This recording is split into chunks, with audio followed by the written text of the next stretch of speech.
Hello student, आपका हमारे इस क्लास 12 की केमिस्ट्री क्लास में बहुत बहुत स्वागत है। उम्मीद करते हैं अच्छे होंगे और अपने यूपी बोर्ड एग्जाम की तैयारी अच्छे से कर रहे होंगे। चलिए बच्चों, आज की क्लास शुरुआत करते हैं। आज के इस लेक्चर्स में हमारा जो चैप्टर चल रहा है डी तथा एफ ब्लॉक के तत्व, डी तथा एफ ब्लॉक के तत्व, ये हमारा चैप्टर है। इस चैप्टर में आज के इस लेक्चर्स में हम जो है ये जानने वाले हैं कि अंतः संक्रमण तत्व किसे कहते हैं, यानी एफ ब्लॉक के तत्वों को ही अंतः संक्रमण तत्व कहा जाता है। इस बात को अपने दिमाग में फिट कर लीजिएगा कि एफ ब्लॉक के तत्वों को अंतः संक्रमण तत्व कहा जाता है। क्यों कहा जाता है अंतः? डी ब्लॉक के तत्वों को संक्रमण तत्व कहा जाता है। क्यों संक्रमण कहा जाता है? क्योंकि वो एस और पी के बीच में होता है, दो लोगों के बीच में होता है, यानी बाहर से पिछले कोष में इलेक्ट्रॉन भरा जाता है, यानी बाहर वाले से थोड़ा अंदर होता है, तो उसे जो है हम डी ब्लॉक के तत्व या संक्रमण तत्व कहा जाता है।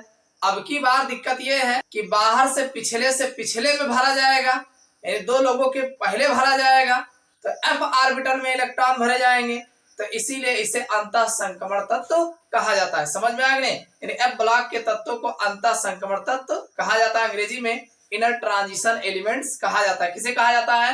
एफ ब्लॉक के तत्वों को।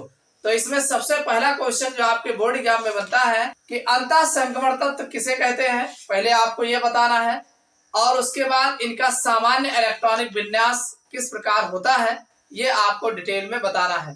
तो चलिए इस क्वेश्चन को हम देख लेते हैं। आपके बोर्ड एग्जाम में मान के चलिए मोस्ट इंपॉर्टेंट है, ये कई बार जो है पूछा गया। तो चलिए बच्चों, आज की क्लास शुरुआत करते हैं। आप लोग वीडियो के अंत तक बने रहिएगा, देखना अभी आपका तुरंत तैयार हो जाएगा। देखो बच्चों, अगर हम बात करें अंतः संक्रमण तत्व किसे कहते हैं तो इसकी परिभाषा आप इस प्रकार लिख सकते हो, वे तत्व जिनका इलेक्ट्रॉनिक विन्यास करने पर अंतिम इलेक्ट्रॉन एफ उपकोष में प्रवेश करता है उसे एफ ब्लॉक के तत्व कहते हैं। इसे अंतः संक्रमण तत्व भी कहा जाता है। भाई सीधी सी बात है, हमने कहा कि वे तत्व जिनका इलेक्ट्रॉनिक विन्यास करने पर, भाई जो भी हमारा तत्व है अगर हम उसका इलेक्ट्रॉनिक विन्यास करते हैं तो इलेक्ट्रॉनिक विन्यास करने पर जो अंतिम इलेक्ट्रॉन होगा, जो लास्ट में इलेक्ट्रॉन भरा जाएगा, अंतिम इलेक्ट्रॉन एफ उपकोष में प्रवेश करेगा। किस में प्रवेश करेगा?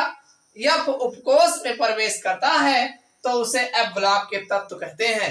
वे तत्व जिनका इलेक्ट्रॉनिक विन्यास करने पर अंतिम इलेक्ट्रॉन एफ उपकोष में प्रवेश करता है एफ ब्लॉक के तत्व कहलाते हैं। एक बात ध्यान रखना, एफ ब्लॉक के तत्व को ही, यानी इसे जो है अंतः संक्रमण तत्व भी कहा जाता है। क्लियर हो गया ना? अंतः संक्रमण तत्व किसे कहा जाता है? अब ये जो एफ ब्लॉक के तत्व होते हैं यानी अंतः संक्रमण तत्व होते हैं, इनकी दो श्रेणी है। आप बताएंगे अंतः संक्रमण तत्व की दो श्रेणी होती है। इनकी दो सीरीज है। सबसे पहली सीरीज जो है 4F श्रेणी, यानी पहली श्रेणी को क्या बोला जाता है?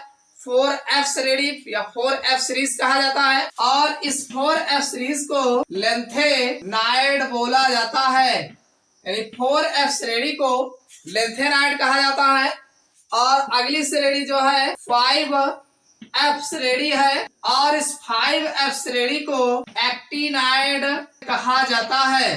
यानी 4F श्रेणी को लेंथेनाइड बोला जाता है और 5F श्रेणी को एक्टिनाइड कहा जाता है। तो इनकी दो श्रेणियां जो है ज्ञात है। एक बात याद रखना, इनकी दोनों श्रेणियों में जो है 14 होते हैं। आप बताएं, सभी श्रेणियों में 14 तत्व होते हैं। यानी चाहे आप लेंथेनाइड की बात करिए चाहे एक्टिनाइड की बात करिए, हर एक में 14 एलिमेंट्स जो है रखे गए हैं। अब अगर हम बात करें एफ ब्लॉक के तत्वों के सामान्य इलेक्ट्रॉनिक विन्यास की, आप बताएंगे एफ ब्लॉक तत्वों का सामान्य इलेक्ट्रॉनिक विन्यास। भाई अगर हम इसके सामान्य इलेक्ट्रॉनिक विन्यास की बात करें तो यहाँ n-2 लिखा जाएगा एफ, और 1 से 14 इलेक्ट्रॉन भरे जाएंगे, और फिर n-1 डी लिखा जाएगा जिसमें या तो 0 होगा या तो 1 इलेक्ट्रॉन होगा, और फिर ns1 या जो है 2 होगा। यानी इस तरीके से इनके सामान्य इलेक्ट्रॉनिक विन्यास बाह्य कोश का n-2 f 1 से 14 हो सकता है, n-1 जो है डी 0 से 1 हो सकता है, और ns जो होगा 1 से 2 इलेक्ट्रॉन इसमें आपको देखने को मिलेंगे। अब बात आती है, अगर हम लेंथेनाइडों की बात करें, आप बताएंगे लेंथेनाइड का इलेक्ट्रॉनिक विन्यास। तो देखिए लेंथेनाइड में आप जीनान पहले लिखेंगे, कि क्या लिखेंगे, जीनान। उसके बाद आप लिखेंगे 4f 1 से 14 होगा, और फिर 5d 0 से 1 होगा, और आगे 6s2 ये जो है आपको देखने को मिलेगा। इसी तरीके से अगर हम एक्टिनाइडों की बात करें, एक्टिनाइड का सामान्य इलेक्ट्रॉनिक विन्यास तो अगर हम इनका इलेक्ट्रॉनिक विन्यास की बात करें तो यहाँ पर Rn लिखा जाएगा रेडान, और ये 5f 1 से 14 तक रहेगा, और फिर यहाँ 6d 0 से 1 रहेगा, और फिर 7s2 ये जो है इसका वाह्य कोश का इलेक्ट्रॉनिक विन्यास जो है देखने को मिलेगा। समझ में आया कि नहीं? तो इस तरीके से अंतः संक्रमण तत्व आपको पता चल गया होगा कि अंतः संक्रमण तत्व होते क्या है। भाई वे तत्व जिनके अंतिम इलेक्ट्रॉन F उपकोश में प्रवेश करते हैं, F ब्लॉक के तत्व कहलाते हैं, जिन्हें हम अंतः संक्रमण तत्व भी कहते हैं। अंतः संक्रमण तत्व की 2 श्रेणियां ज्ञात है, एक 4f सीरीज और दूसरा 5f सीरीज। अब इसको याद कैसे करोगे? 4f 5f आप जानते हैं f कब शुरुआत होगा? चौथे में ही f आता है, पहले में s, दूसरे में p, तीसरे में d, चौथे में ही f आएगा। तो f चौथे में आएगा तो 4f होगा, उसके आगे का 5f हो जाएगा। 2 ही श्रेणी ज्ञात है। 4f को लेंथेनाइड बोलते हैं और 5f को एक्टिनाइड्स कहा जाता है।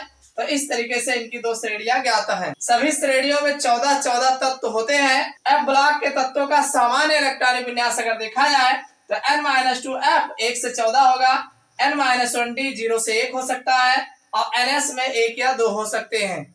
इसी तरीके से Xe अगर हम लेंथेनाइडों की बात करें तो Xe होगा, जीनान होगा, और इसका इलेक्ट्रॉनिक विन्यास इस तरीके से देखने को मिलेगा। और अगर हम एक्टिनाइडों का बात करें तो ये Rn होगा, रेडान, और इसका इस तरीके से इलेक्ट्रॉनिक विन्यास अंतिम कोश का देखने को मिलेगा। समझ में आ गया होगा कि अंतः संक्रमण तत्व होते क्या है और इनका सामान्य इलेक्ट्रॉनिक विन्यास क्या होता है। उम्मीद करता हूँ समझ में आ गया होगा। ये वीडियो आपको कैसा लगा कमेंट करके जरूर बताना। वीडियो को लाइक ना किया हो लाइक कर दीजिएगा। फिर मिलते हैं अगले क्लास में किसी नए टॉपिक के साथ।